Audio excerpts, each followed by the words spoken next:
Hello everyone, क्या हाल चाल है आप सभी के। उम्मीद करते हैं सब बढ़िया होंगे, एकदम से बढ़िया पढ़ाई चल रही होगी। एसएससी जीडी के एग्ज़ाम का मोटा मोटी 1 महीना बचा हुआ है।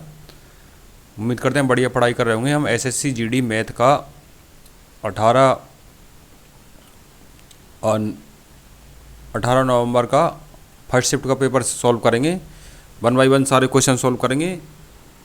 उम्मीद करते हैं आपको समझ में आ जाएगा। नहीं समझ में आए तो आप कमेंट बॉक्स में बता सकते हैं, ठीक है।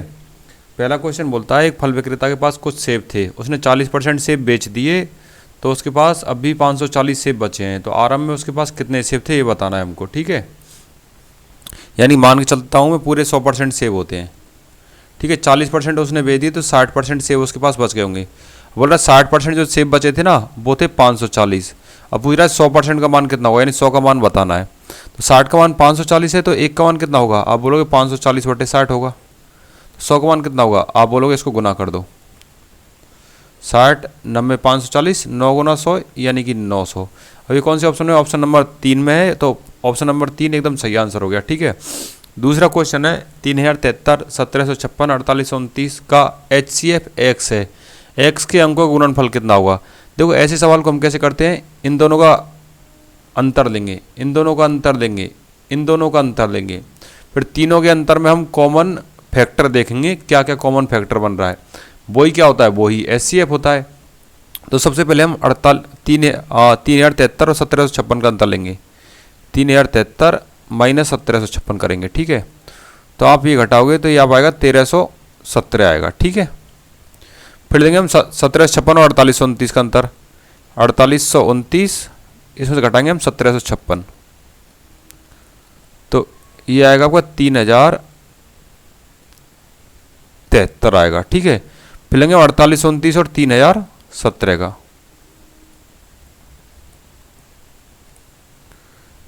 फिर ये आएगा आपका 1756 आएगा ना, और 9 ये आएगा आपका 9 में 7 गए तो 2, 2 में से 1 गए तो 1, 1812 आएगा, ठीक है। 1812, ठीक है। तो यहाँ पे देखेंगे हम 3073 है, 3017 नहीं है, सॉरी 3073 है।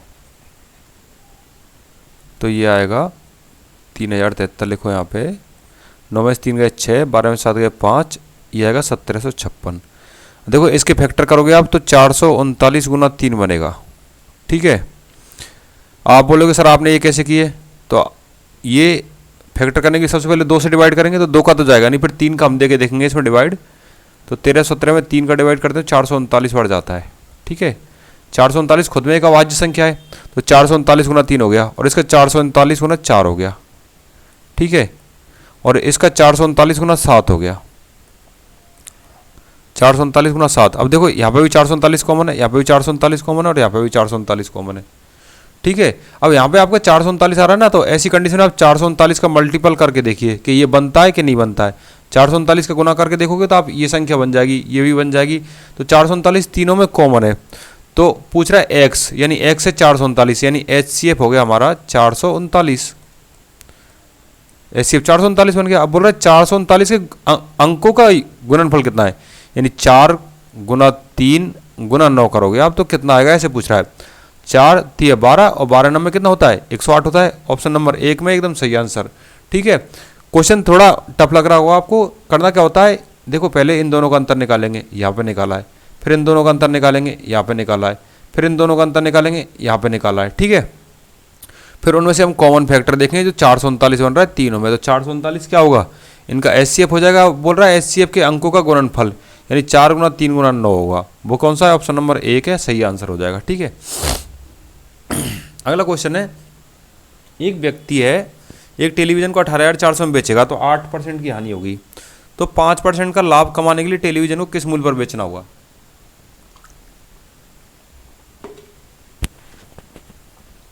देखो 18,400 की हानि हुई, यानी 100 रुपये कोई चीज़ थी और 8% हानि हो गई, यानी माइनस के 8% कर दिया तो ये हो गया 92%, ठीक है। और बोल रहा है 92% है ना, वो है 18,400 के बराबर। और हमको चाहिए कितना, 100 पे 5% लाभ चाहिए। तो 100 पे 5% लाभ का मतलब क्या होगा भाई, अब बताओ। आप बोलोगे +5% यानी 105 का मान चाहिए। तो 105 का मान कितना हो जाएगा आपका, हो जाएगा, देखो 92 का मान इतना है तो 105 का मान कितना होगा। आप बोलोगे यहाँ से हम 1 का मान निकालेंगे, 1 का मान होगा 18,400 बटे 92। अब 105 का चाहिए तो क्या करना पड़ेगा, 104 से इस वाले को गुना करना पड़ेगा, यानी 18,400 भाग देंगे 92 से, गुना करेंगे 105 से। देखो इसको आप काटोगे ना तो ये 2 बार कटेगा 200, और 200 गुना 105 करोगे तो आप ये आता है 21,000। और 21,000 कौन से ऑप्शन में, ऑप्शन नंबर 4 में, ये सही आंसर हो गया। ठीक है जी, अगला क्वेश्चन बोलता है 85 मीटर और 154 मीटर वाले त्रिभुजाकार मैदान का क्षेत्रफल कितना है। यानी कि समद्विबाहु त्रिभुज है, आइसोसेलेस ट्राइंगल है। ठीक है, समद्विबाहु त्रिभुज, ये भुजा भी 85 है और ये भुजा भी 85 है और ये भुजा 154 है।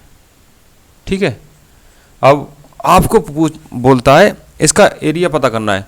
तो हीरो का फॉर्मूला आपको पता होगा। सबसे पहले हम एस निकालते हैं, सेमी पेरीमीटर यानी अर्ध परिमाप, यानी a+b+c/2, a+b+c/2। देखो यहाँ पे a कितना है 85 है, b कितना है वो भी 85 है, और c कितना है 154 है। इसका करेंगे बटे में 2।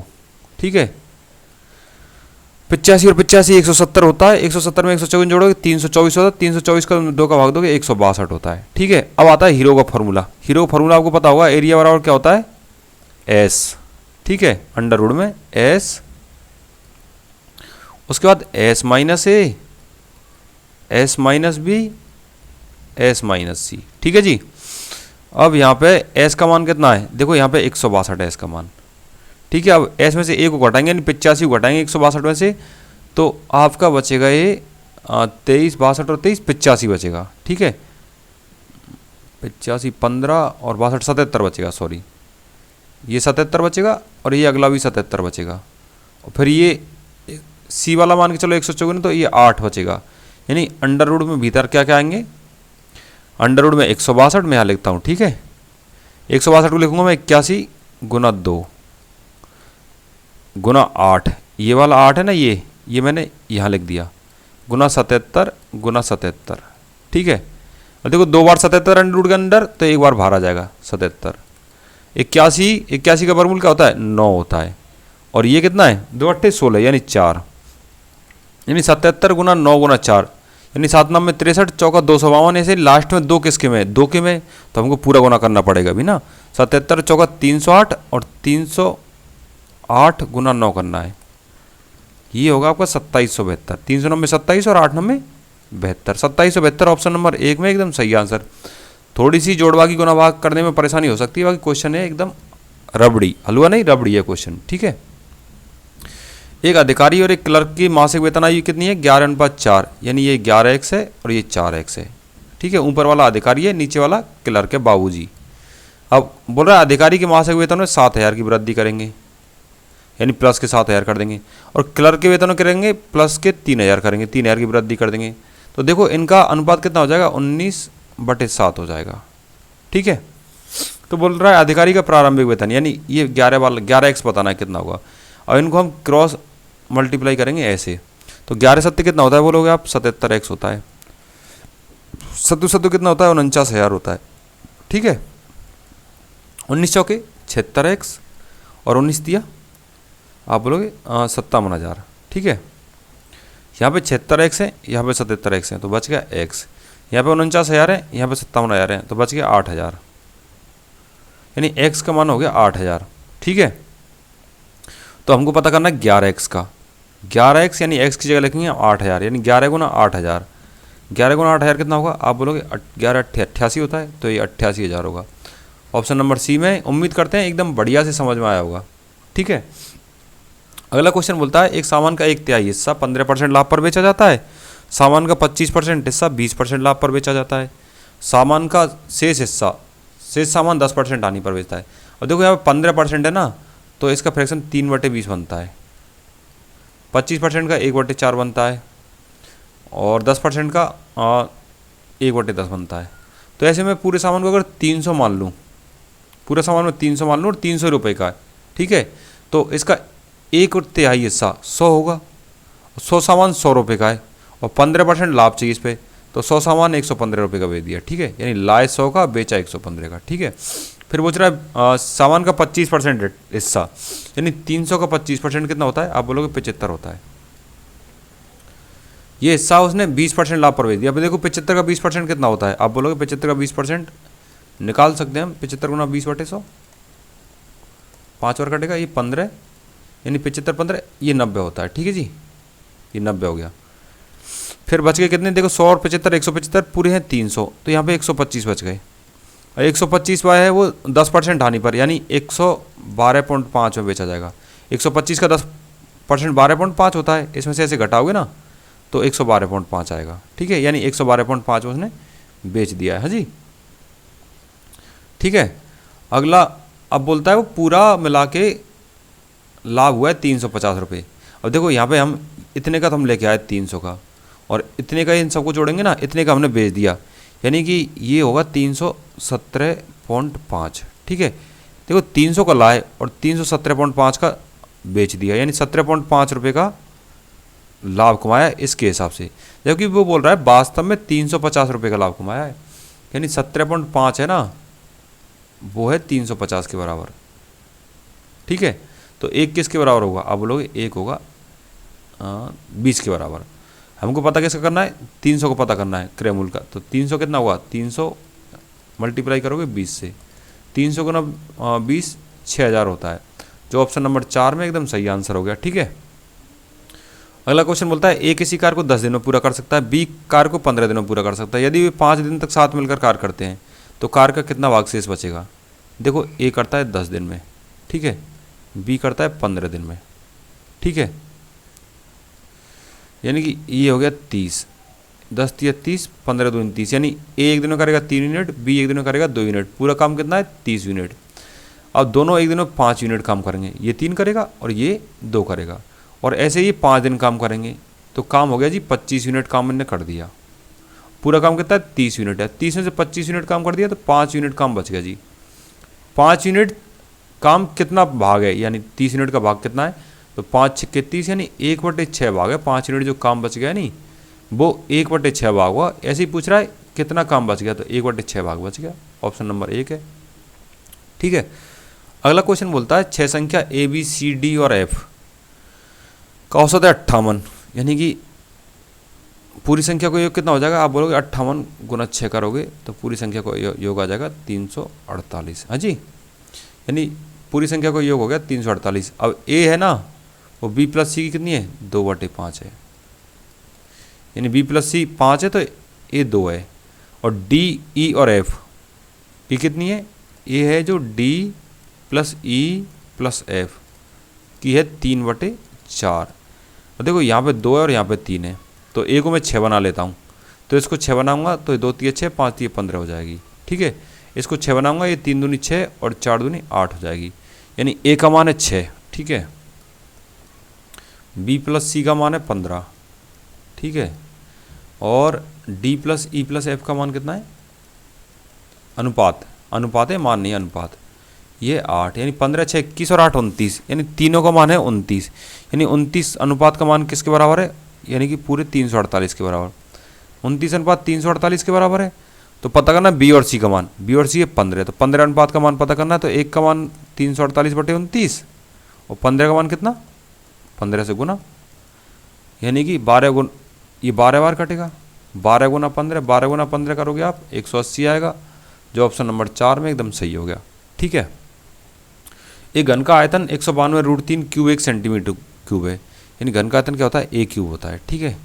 192 क्या लिखेंगे हम, 8 गुना 8 64 गुना 3 गुना √3, यानी ये होगा 4 गुना 4 गुना 4 गुना √3 गुना √3 गुना √3, ठीक है। ए क्यूब का मान ऐसे होगा, तो ए का मान कितना होगा, आप बोलोगे 4√3 एक फैक्टर बन रहा है, 4√3 अगला फैक्टर बन रहा है, 4√3 अगला, तो भुजा होगी इसकी 4√3। अब विकर्ण कितना होता है घन का, घन का विकर्ण होता है a√3। अब ये 4√3 गुना √3, यानी 4 तिया 12, कौन से ऑप्शन में, ऑप्शन नंबर 1 में, ठीक है। कुछ नहीं करना है, काटा पीटी करिए, फॉर्मूला लगाया है, भुजा का मान निकाला है, फिर विकर्ण की लंबाई निकाल दिए। ठीक है, अगला क्वेश्चन बोलता है एक लंबी चौड़ी सी कैलकुलेशन दी हुई है, उसमें आपको जोड़ बाकी करना है। बस जोड़ बाकी करना आपको आता ही है। ठीक है, सबसे पहले हम यहाँ से शुरू करेंगे। 6 में 3 का भाग देंगे तो 2 आ जाएगा। ठीक है, 8 में से 2 चले जाएंगे तो 6 आ जाएगा। इस पूरे ब्रैकेट का मान कितना आ गया?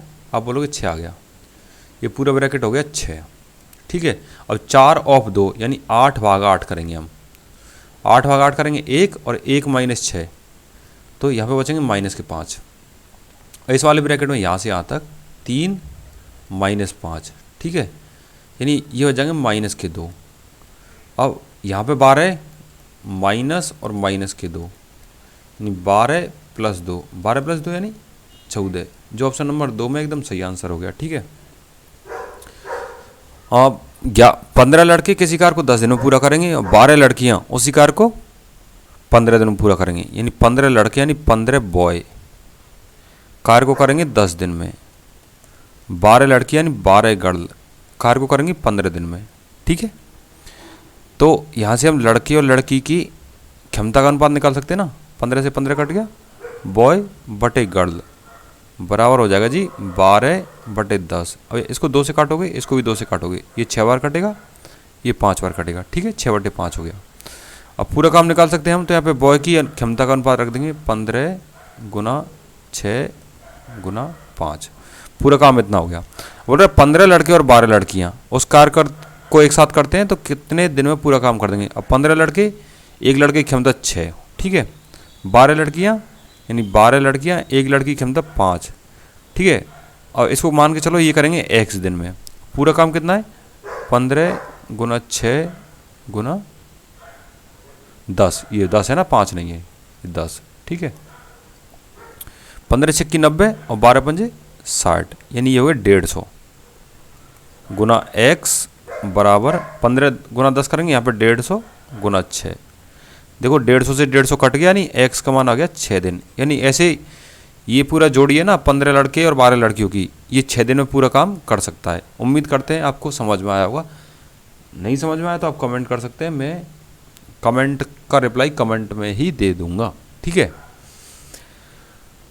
कैलकुलेशन दी हुई है, पता नहीं कैसी अजीब सी, और हमको सॉल्व करना है। तो सबसे पहले हम ब्रैकेट बाई ब्रैकेट सॉल्व करेंगे। सबसे पहले हम, सबसे आसान ब्रैकेट ये लग रहा है, तो सबसे पहले हम इसको सॉल्व कर लेते हैं। ठीक है, ये क्या है?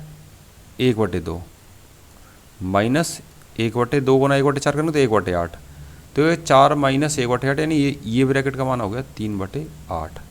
ठीक है जी, फिर करेंगे हम ऑफ वाले को सॉल्व। तो इसमें ऑफ कितना है? 3 एकम 3 और 2 5/3। ऑफ यानी ऑफ का मतलब होता है गुना, 4/5। 5 से 5 बच गया, यानी कि ये ब्रैकेट बच गया 4/3। 3/4 भाग 4/3, 3/4 भाग 4/3, यानी उल्टा हो जाएगा 3/4, यानी ये ब्रैकेट बच गया 9/16। ठीक है, माइनस का चिन्ह यहाँ से कैसे? फिर 4 एकम 4 और 5/4 गुना 2/5। ठीक है, 5 से 5 गया, 2 से 4 गया 2 बार, ये बच गया 1/2, ये 3/16। 3/16 में 1/2 का भाग देंगे तो ये हो गया 3/8।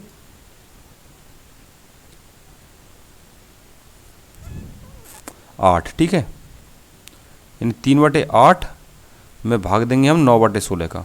यहाँ से ना पूरा लिखता हूँ मैं, इस पूरे ब्रैकेट का नाम मान 3/8, इसका मान 9/16, इसका मान 3/8। ठीक है, अब इसको भाग देंगे 3/8 को 9/16 में देंगे तो ये पलट जाएगा, यानी 16/9 हो जाएगा, यानी 8 दूनी 16 और 3 3 9, यानी हो गया 2/3 बराबर 2/3। और इसको मैं ऐसे कैसे बता लूँगा? माइनस के 3/8, और 2 8 16 और 3 3 9, यानी कि 16 माइनस 9/24। 16 माइनस 9 कितना? 7, यानी 7/24। 7/24 ऑप्शन नंबर 3 में एकदम सही आंसर।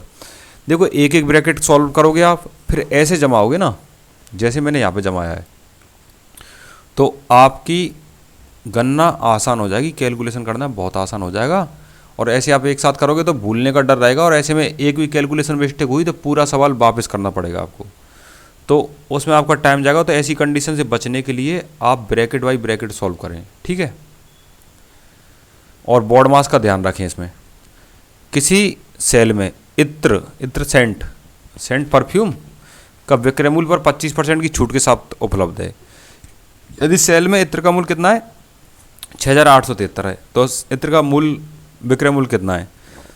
देखो 4 रुपये कोई चीज़ है, 25% छूट है, तो ये 3 रुपये में बेची जा रही है। हम बोल रहे 3 का मान है 6873, ठीक है। तो 1 का मान कितना हो जाएगा 6873 बटे 3। हमको पता करना है 4 का, तो 4 से करेंगे हम गुना, ठीक है। ये करता है जी 2291 बार। 2291 गुना 4 करोगे तो आप आएगा ये 9164। आप गुना भाग करने की प्रैक्टिस खुद से करें। मेरी स्पीड ज़्यादा है तो इसका मतलब ये नहीं है आपकी भी ज़्यादा है, मेरी स्पीड कम है तो इसका मतलब ये नहीं है आपकी भी कम है। आप गुना भाग की प्रैक्टिस खुद से करें।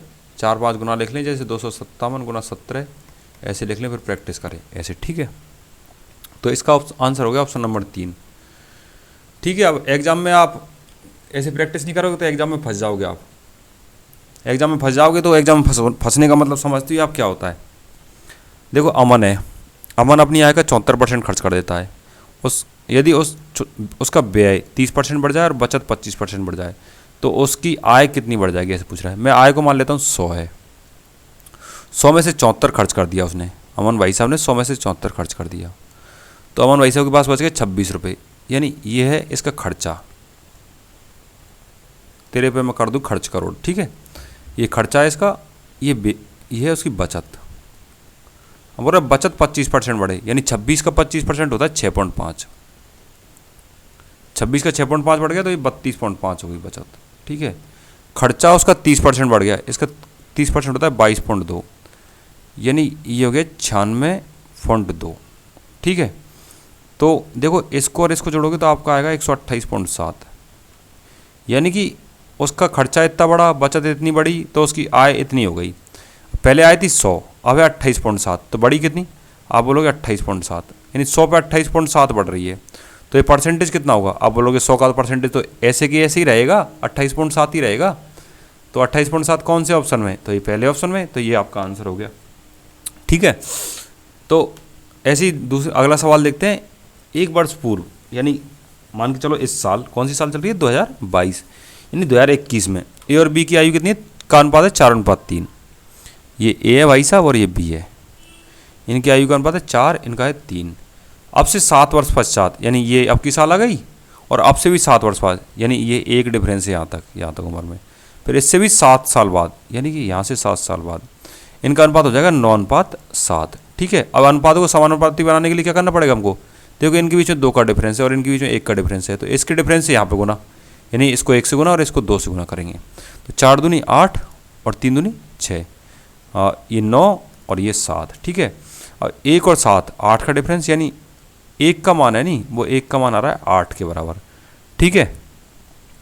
तो हमको पता करना है पी की वर्तमान आयु कितनी है, यानी कि बी की ये 7 साल बाद होगी, 7 8 56, तो 7 साल बाद वाली में से 7 घटा देंगे तो वर्तमान की आयु आ जाएगी, यानी 56 में 7 घटाएंगे तो ये आएगी 49।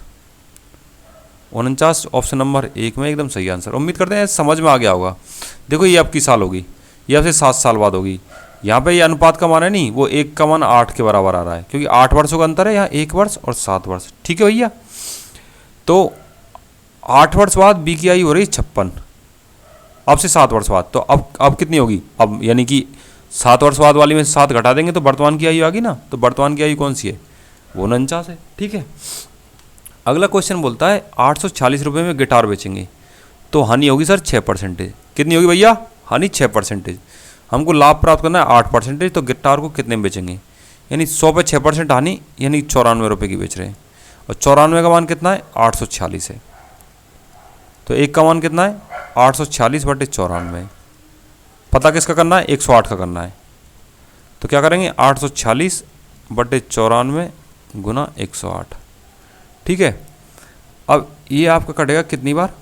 9 बार कटेगा इससे। तो 108 गुना 9 करोगे आप तो 972 आएगा। 972 ऑप्शन नंबर 2 में एकदम सही आंसर हो गया, ठीक है। ये CISI का सवाल है, कैलकुलेटिव है, खुद से करना है। देखो 20% ब्याज है और दर है अर्धवार्षिक, यानी 10% हो जाएगी इफेक्टिव।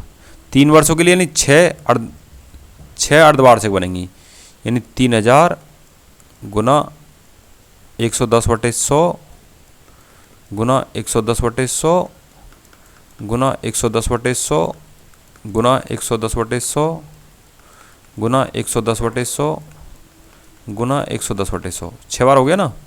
इसमें से घटाएंगे हम 3000, ठीक है। अब यहाँ आप काटोगे, ये 3 जीरो, 2 और 1 3 जीरो, ठीक है। 1 2 3 4 5 6, 1 2 3 4 5 6, ठीक है। अब आप इसको कैलकुलेट करोगे, 3 गुना 1331 गुना 1331 बटे 100 माइनस 3000, इसको कैलकुलेट करोगे आंसर आ जाएगा। ऐसे सवालों में टाइम बर्बाद करने से अच्छा है ऐसे सवाल को आप एग्जाम में छोड़ें, फिर जब लास्ट में समय बचता है ना तो ऐसे सवाल करें, नहीं तो आप कैलकुलेशन करने में 3-4 मिनट ख़राब कर दोगे, इतने में आपका 2-3 सवाल आसान छूट जाएंगे और वो बहुत नुकसान करेंगे। तो ये आप कैलकुलेशन कीजिएगा खुद से, पॉइंटों में आंसर आएगा, बोला हुआ इसके बराबर होगा। मैं इसको आपके भरोसे छोड़ रहा हूँ, ठीक है। अगला क्वेश्चन बोलता है, एक निश्चित धनराशि साधारण ब्याज की समान वार्षिक दर पर 4 वर्षों में 12,740 और 7.5 वर्षों में 15,925। 7.5 का मतलब कितना है, 7.5 वर्ष में, 7.5 वर्ष में हो रही है 15,925, ठीक है। और जी 4 वर्ष में हो रही है 12,740, ठीक है। यानी देखो 4 वर्ष और 7.5 वर्ष, इसमें कितने का डिफरेंस है, आप बोलोगे 3.5 वर्ष का डिफरेंस है, यानी 7/2 वर्ष का डिफरेंस है। यानी 7/2 वर्ष का ब्याज कितना होगा, आप बोलोगे इन दोनों के अंतर के बराबर होगा, क्योंकि इस पे 3.5 वर्ष का ब्याज लगाए तभी तो इतने बने हैं पैसे हमारे। तो आप इसको घटाओगे तो ये आपका आएगा 85, 1 और ये कितना आएगा आपका 5 का 5, 12 में 4 गया 8, 8 में 7 गया 1, 3185, ठीक है। ये कितने में 7/2 वर्ष का है, 7/2 वर्ष का ये है, तो 1 वर्ष का कितना होगा, तो आप बोलोगे इसमें 7/2 का भाग दे दो 7, और इसको करेंगे 2 से गुना, क्योंकि बटे वाला ऊपर चला जाएगा नहीं, 7 चौका 28, बच गया कितना 3, हो गया कितना 38, 7 पंजे 35, 455 गुना 2, यानी 1 वर्ष का ब्याज होगा 910 रुपये, ठीक है जी। 1 वर्ष का ब्याज 910 रुपये। तो 4 वर्ष का ब्याज कितना होगा, क्योंकि स्टार्टिंग में 4 वर्ष है तो 3640 रुपये, 4 वर्ष का हुआ 3640 रुपये, यानी 4 वर्ष के ब्याज और मूलधन को मिला के हो गया 12,740। अब 12,740 में 3640 घटाओ आप, तो हमारा क्या आ जाएगा, हमारा आ जाएगा मूलधन। तो जी हमारा गया मूलधन 9,100 रुपये, 9,100 रुपये मूलधन है और 910 रुपये 1 साल का ब्याज है। तो ब्याज दर कितनी हो गई, तो आप बोलोगे 910 बटे 9,100 गुना 100, 2 जीरो से 2 जीरो गई 91 ढाई, यानी कि ये ऑप्शन नंबर सी है नहीं, एकदम सही आंसर हो गया, ठीक है जी। अगला क्वेश्चन बोलता है 7%, 12% और 5% की 3 क्रमिक छूटों के समतुल्य बट्टा ज्ञात करें। देखो सबसे पहले हम दोनों की पता कर लेते हैं, फिर दोनों की जो आएगी नहीं इफेक्टिव बट्टा, समतुल्य बट्टा, उसके साथ हम उसको 1 बना के 3 की कर लेंगे। तो देखो समतुल्य बट्टा पता करने के लिए क्या करेंगे, जैसे ए और बी 2 बट्टे हैं, तो क्या फॉर्मूला होता है, a + b minus a Guna b बटे 100 का भाग। देखो a है 7, b कितना है 12 है, 7 गुना 12 बटे 100, यानी 12 7 कितना होता है, ये 19 होता है, और 12 7 कितना होता है 84 होता है बटे 100, यानी 19 माइनस 0.84, यानी कि 18.16 हो गया, ठीक है। और 18.16 और 5% इनका हमको समतुल्य बट्टा ज्ञात करना है। तो क्या करेंगे हम, ऐसे ये फॉर्मूला हम 18.16 और 5 में लगाएंगे, तो हो जाएगा आपका 18.16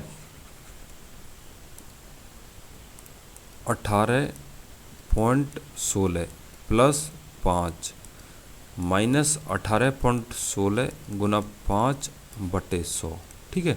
18.16 और 5 23.16, और ये कितना हो गया 0.9080, ठीक है। 18.16 गुना 5 करोगे आप 9080 आएगा, उसको 100 का भाग देंगे तो 0.9080, इसको आप घटाओगे 23.16 को 0.9080 घटाओगे ना इसमें से, तो बचा गया यहाँ पे 0 0, देखो ये भी 0, ये 2, ये 5, ठीक है, फिर ये 2 और ये 22, इन 22.2520, जो ऑप्शन नंबर 2 में एकदम सही आंसर हो गया।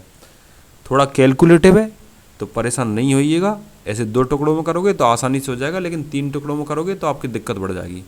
तो उम्मीद करते हैं आप आसान तरीका अपनाओगे और सही करके आओगे सवाल को, ठीक है। 2 स्टेशन है ए और बी, क्वेश्चन नंबर 20 पढ़ रहे हैं हम। 2 स्टेशन है ए और बी, उनके बीच की दूरी कितनी बताई हुई है? 700 किलोमीटर, ठीक है जी, 700 किलोमीटर दूरी है। एक ट्रेन 80 किलोमीटर प्रति आवर की चाल से ए से बी तक जाएगी और 65 किलोमीटर आवर की चाल से वापस ए तक आएगी, तो पूरी यात्रा के दौरान औसत चाल का पता क्या करें? जैसे मान के चलो ए से गई और बी से गई, बी से आई, यानी ए स्पीड से गई, बी स्पीड से आई, तो औसत सूत्र क्या होता है? 2AB बटे ए प्लस बी। और देखो सूत्र में मान रखेंगे 2, ए का मान कितना है? 80 है, बी का मान कितना है? 65 है, ठीक है। नीचे जोड़ेंगे 80 और 65, 80 और 65 कितना? 145, ठीक है। 80 दूनी 160, और देखो हम काटेंगे इसको, 2 गुना 80 गुना 65, ये 80 और 65 कितना होता है? ये 145 होता है, ठीक है। इसको काटोगे आप 13 बार, इसको काटोगे आप 29 बार। देखो 80 गुना 13 1040, ये 2080, 2080 ऊपर का गुना करने पर आया 2080, इसमें भाग दोगे 29 का, ठीक है। 29 सत्ते कितना होता है? 203 होता है, बच गया 5, हो गया 50, 29 एकम 29 होता है, 71 पॉइंट, फिर 29 बच गया, 21 बच गया, ठीक है। 71 पॉइंट समथिंग कौन से ऑप्शन में? एक ही ऑप्शन में। अगर आगे कुछ और होता तो हम सॉल्व करते, लेकिन आगे है ही नहीं 71 पॉइंट एक ही में, तो हमारा ऑप्शन नंबर 4 है नहीं, एकदम सही आंसर हो जाएगा, ठीक है। अब क्वेश्चन 121 बोलता है किसी बस की चाल ठहराव के समय को घटाकर 60 किलोमीटर प्रति आवर है, यानी नहीं रोकेगी तो 60 किलोमीटर प्रति आवर की चाल से चलेगी, और रोकेगी ना तो 1 घंटे में 42 किलोमीटर चल पाएगी। देखो अगर नहीं रोकी, बिना रोके, यानी बिना रोके, विदाउट स्टॉपिंग, बिना रोके, तो 1 घंटे में चलेगी 60 किलोमीटर। अगर रुक रुक के चलेगी ना, रुक रुक के, मोड़ मोड़ के चलेगी, तो ये चलेगी 42 किलोमीटर। तो यानी कि अगर नहीं रुकती तो 60 किलोमीटर चलती, यानी 1 मिनट में 1 किलोमीटर चलती, रुकी है तो 42 किलोमीटर चली है, यानी 18 मिनट रुकी होगी ना वो, तो यहाँ पे सीधा सा आंसर ऐसे 18 मिनट भी आ जाता है। लेकिन इसको सूत्र के हिसाब से करेंगे तो क्या करते हैं, यानी कि जो ज़्यादा स्पीड होती है उसमें से कम को घटाते हैं, और जो ज़्यादा है ना उसका डिवाइड करते हैं और उसको घंटे यानी 60 मिनट से मल्टीप्लाई करते हैं। देखो 60 माइनस 42 कितना होता है? आप बोलोगे 18 होता है, यानी 18 बटे 60 गुना 60, 60 से 60 कैंसिल, यानी 18, 18 कौन से में? ऑप्शन नंबर 2 में एकदम सही आंसर हो गया जी, ठीक है। क्वेश्चन नंबर 22 पढ़ने की कोशिश कीजिए, हल करने की कोशिश कीजिए खुद से, ठीक है। मैं आधी मिनट के लिए होल्ड रख वेट करता हूँ।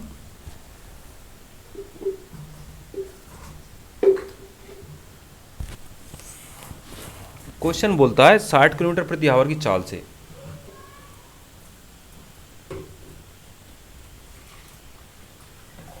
60 किलोमीटर प्रति आवर की चाल से चलती हुई एक रेलगाड़ी 253 मीटर लंबी रेलगाड़ी एक पुल को पार करने में 42 सेकंड का समय लेती है। तो पुल की लंबाई कितनी होगी आपको बतानी है, ठीक है।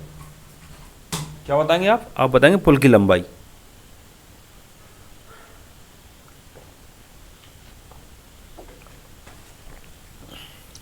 मैं मान लेता हूँ पुल की लंबाई है x मीटर, ठीक है। तो ट्रेन ने कितनी लंबाई पार करी, यानी x मीटर पार करी, और खुद की लंबाई यानी 253 मीटर भी पार करी उसने। और समय बराबर क्या होता है? दूरी बटे चाल होता है। यहाँ पे समय कितना है? 42 सेकंड है, ठीक है। चाल कितना है? 60 है, 60 गुना 5, और इसको करेंगे हम 18 से गुना, ठीक है। ये 6 18 और ये 6 7 42, ठीक है।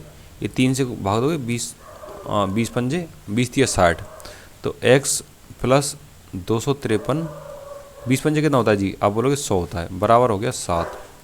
क्रॉस मल्टीप्लाई करोगे तो x प्लस 253 बराबर हो जाएगा 700। तो x का मान निकालोगे तो आप 700 में से 253 घटाओगे तो ये आपका आएगा कितना?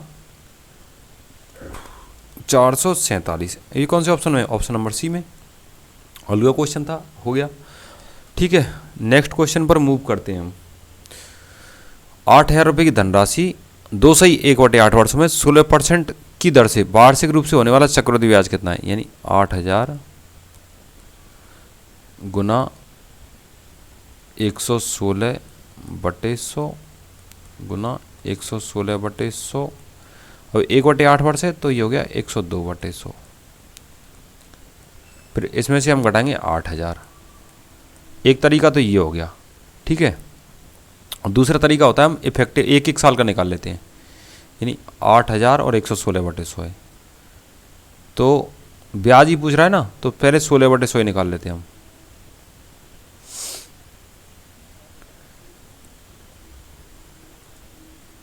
8,000 गुना 116/100, तो ये हो गया 9280। ठीक है, अब 9280 है, इसका भी हम 116/100 निकालेंगे।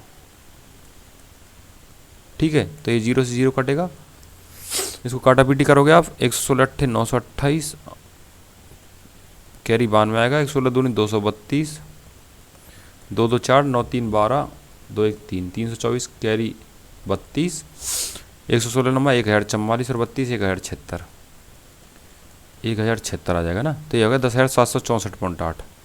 और 10,764.8 पे ब्याज लगाना है आपको 2%, तो आपका आएगा 2/100। ठीक है, तो आप निकालोगे इसको, तो आएगा 2,15,296, यानी 215.296 ब्याज आएगा, 215.296, तो 10,764.8 इसमें जोड़ोगे आप 215.296, तो ये लगभग आएगा 10,980 के आसपास। ठीक है, अब हम लेके आए 8,000 रुपये और हम दे रहे हैं 10,980, तो क्या हम 2,980 रुपये ब्याज के दे रहे हैं क्या? तो आप बोलोगे हाँ ब्याज के दे रहे हैं, तो वो ब्याज ही तो पूछ रहा है, तो ये ऑप्शन नंबर कौन से में? ऑप्शन नंबर 2 है, ये सही आंसर हो गया। अगला क्वेश्चन बोलता है दो संख्या 7 और 4 के अनुपात में और उनके वर्गों के बीच का अंतर है 297। और 7 और 4 है ना, तो मैं संख्या को मान लेता हूँ, एक संख्या 7x और दूसरी है 4x, और उनके वर्गों के बीच का अंतर, यानी 7 7 49x² और 4 चौके 16x², इनका अंतर है 33x²। इनका अंतर 33x² है, का मान है 297, तो x² का मान कितना है? आप बोलोगे 9 है। x² बराबर 9 है, तो x बराबर कितना है? आप बोलोगे 3 है। तो 7 3 कितना होगा? 21 हो गया। 4 3 कितना हो गया? 12 हो गया। बोल रहा है दोनों का योग कितना है? तो 21 और 12 कितने हैं? 33 है। ऑप्शन नंबर 1 है, एकदम सही आंसर हो गया। ठीक है, 1 मिनट बाहर तेज आवाज़ हो रही है, परेशान नहीं होइएगा। अगला क्वेश्चन बोलता है 7 अंकों की सबसे बड़ी संख्या कौन सी है जो 10, 15, 20, 24 और 30 से विभाजित करने पर 6, 11, 16, 20 और 24। सबसे पहले हम देखेंगे 10 और 6, इन दोनों का डिफरेंस कितना है? 4 है। फिर देखेंगे हम 15 और 11, इन दोनों का डिफरेंस कितना है? 4 है, यानी 10 - 6 बराबर 4, 15 - 11 बराबर 4, 20 - 16 बराबर 4, 24 - 20 बराबर 4, 30 - 26 बराबर 4। यानी जो भी हमारा एलसीएम आएगा और जो 7 अंकों की संख्या एलसीएम से कटेगी ना, उसमें से हम 4 घटा देंगे, नहीं तो हमारा आंसर आ जाएगा। ऐसे करना है। तो देखो 10, 15, 20, 24 और 30, इनका एलसीएम होता है 120। यानी कोई संख्या होगी वो 120 का मल्टीपल होगी और उसमें से 4 कम कर देंगे तो हमारा आंसर आ जाएगा। यानी 120 के -4 होगी। हमको संख्या लेनी है 7 अंकों की सबसे बड़ी संख्या। यानी 7 अंकों की सबसे बड़ी संख्या कौन सी होती है? 99। 1 मिनट बताता हूँ आपको 7 अंकों की सबसे बड़ी संख्या कौन सी होती है। यानी 9 9 के लिखोगे आप कितनी बार? 7 बार लिखोगे, तो ये 7 अंकों की सबसे बड़ी संख्या हो गई। ऐसी ही होगी ना। देखो 7 अंकों की सबसे बड़ी संख्या रहेगी 9 9 9 9 9 9 9। ठीक है, इसको भाग दोगे आप 120 से, इसमें भाग दोगे, ये हो गया 960 बार चला गया। ठीक है, बच गया 39। यहाँ तक 3 क्लियर। अब ये वाला 9 उतार लेंगे हम, तो हो गया 399। फिर 120 का भाग देंगे तो ये 360 में चला गया, फिर वापस 39 बच गया। फिर हम ये वाला 9 उतार लेंगे, फिर 399 हो जाएगा, फिर 360, फिर ये वाला 9 उतारेंगे, यानी लास्ट में भी 39 ही बचेगा है। यानी कि इसमें से हम 39 कम करेंगे ना, तो वो संख्या 120 से विभाजित रहेगी। यानी कि इसमें से 39 कम करोगे आप, इसमें से 39 कम करते हैं,